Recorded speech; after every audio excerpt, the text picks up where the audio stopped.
It's the series known as the third Saturday in October. This will be the 106th meeting between number 8 Alabama and 15th ranked Tennessee. The Tide leads the all-time series 59-38, and this series has been a series of streaks. Alabama has won 9 in a row in Bryant-Denny Stadium and had won 15 in a row over the Vols until last season. Tennessee broke Alabama's 15-game win streak with a 52-49 win in Neyland Stadium. The last matchup in Tuscaloosa saw the Crimson Tide defeat the Vols 52-24. Up 31-24 early in the fourth quarter, the Tide closed out the game with 3 unanswered touchdowns as Alabama dominated Tennessee 52-24 for their 15th consecutive win over the Vols. Tennessee enters this year's matchup in Bryant-Denny 5-1 with a 2-1 record in SEC play. It's the first time the Vols have entered the matchup against the Crimson Tide with 1 loss or less in back-to-back seasons since the 1998-99 season. Tennessee's lone loss came at the hands of the Florida Gators. Florida defeated Tennessee 29-16 in the Swamp in Gainesville. Tennessee's 2 SEC wins have come against South Carolina and Texas A&M. The Vols defeated the Gamecocks 41-20 and then defeated the Aggies 20-13 this past weekend in Knoxville. In the win over Texas A&M, Tennessee could only manage 1 offensive touchdown.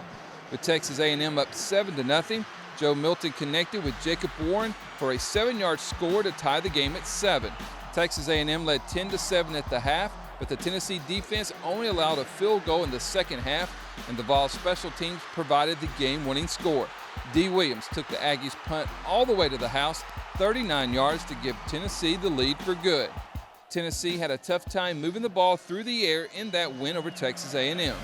Joe Milton, playing in his 6th season, completed just 11 of 22 for 100 yards with 1 touchdown and an interception.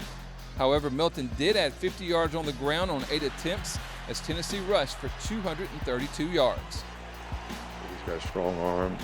They can make plays down the field, which, they take a lot of vertical shots, and he certainly has the capability of making those plays, but he's also athletic enough to extend plays in the pocket and run if necessary. So don't tell him anything different than any other time you're playing a quarterback. You can't get pushed by the quarterback. You got to keep the guy in front of you. You got to have disciplined pass rush lanes, and you got to try to make the guy throw the ball on time, from the pocket, and hopefully we can cover him well enough to make it work in the back end.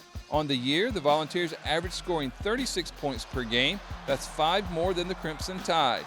Tennessee is also averaging over 100 more yards per game on offense than the Tide at 466 yards. Their strength has been the run game as the Vols lead the SEC and are 6th in the nation in rushing with over 231 yards per game, averaging over 6 yards per attempt. On defense, Tennessee is 4th in the conference, allowing just under 18 points per game. The Vols rank 2nd in the SEC and 3rd in the nation, averaging 4 sacks per game.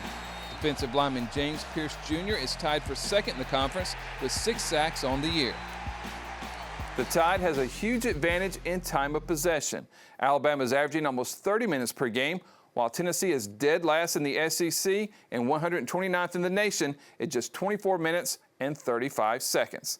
This third Saturday in October matchup is the SEC on CBS Game of the Week and will kick off at 2:30 in Bryant-Denny Stadium.